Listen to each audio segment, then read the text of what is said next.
much of a speaker, so please excuse me. I'm here to talk about how Goan cuisine has been changing, unfortunately not for the better. In my growing up days, I remember the food scene used to be completely different from what it is today. My family has been in the food business ever since I can remember. My father had a manufacturing unit and a packaging unit, and we've been involved in food ever since. He was basically into making masalas, sausages, pickles, and everything you can imagine in food. My grandmothers were great cooks. My mother was a great cook. She liked to try out different recipes. And being around food so much, I decided very young what exactly I was going to be doing. And I never stopped eating. Meals at home were always a feast. There were 5, 6 different types of dishes. And it was easy then because there was help, there was time, and people had a lot of patience to go through the tedious processes of cooking our own food, because it is a tedious process. There are a lot of ingredients, there's a lot of methods that they have to go through, grinding, soaking. It takes hours, sometimes days by the time the food is cured and ready to eat. So today's Goa is a little different, and I don't think there's time for all those things. I remember during the week when we were young, our meals were normally at home, cooked by my mother.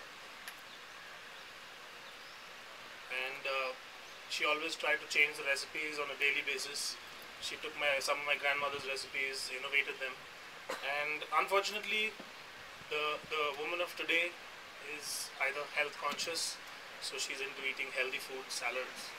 She's got no time because she's working, so it's only me who's carrying forward these family recipes.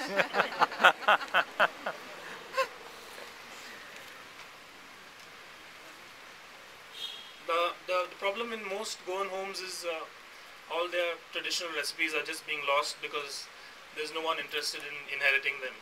So a lot of dishes are disappearing from the Goan menus these days because there's no time, or for many various reasons.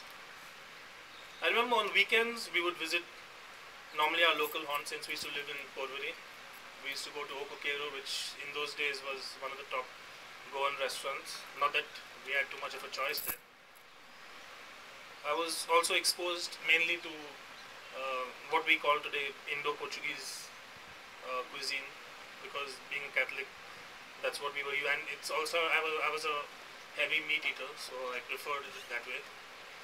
And sadly, Saraswat cuisine also, I mean, it's a vast cuisine, but it's confined to either people's homes or a very small handful of restaurants, and maybe a festival once a year that's held. So exposure to Saraswat cuisine is not really there.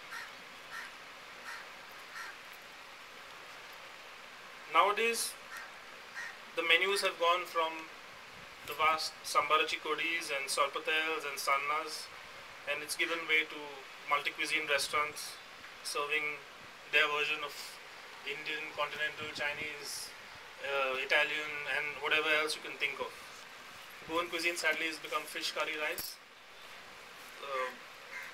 kafrial, and maybe a vindaloo, which is some kind of version of the original vindaloo. I can count on the fingers of one hand how many restaurants are actually dedicating their part of their menus, at least a part of their menus, to Goan food. My restaurant included. I have dedicated almost half my menu to Goan food. The rest of the restaurants have entrusted their menus to Badal from Nepal and Raju from Orissa. So you can only imagine what that's going to turn out. Goan chefs prefer to work abroad for economic reasons, and also I think they're all a little ambitious. I was one of them. But then I decided to come home and do something for Goan cuisine, because I felt that it required some kind of help. My menu that I serve at the restaurant is mainly global. I don't like to call it continental because I don't like the term. And but I've got half my menu reserved for Goan food. Goa today is a boiling pot of different cuisines. We have the finest restaurants serving the finest cuisines of all over the world. There's Japanese, there's Chinese, there's Italian, German, whatever you can wish for, you get it in Goa today, and we've got really good restaurants. This, however, is bad for our traditional culinary culture. The Goan foodie, of course, benefits, but Goan cuisine suffers. There is, however, a movement. There are a lot of people I see today who are trying to revive this beloved cuisine of ours. I'm proud to be part of that, and I'd like to congratulate Mrs. Gracias for launching this book that will, I think, help and show the youngsters what cuisine used to be and what it should be in Goa. Thank you.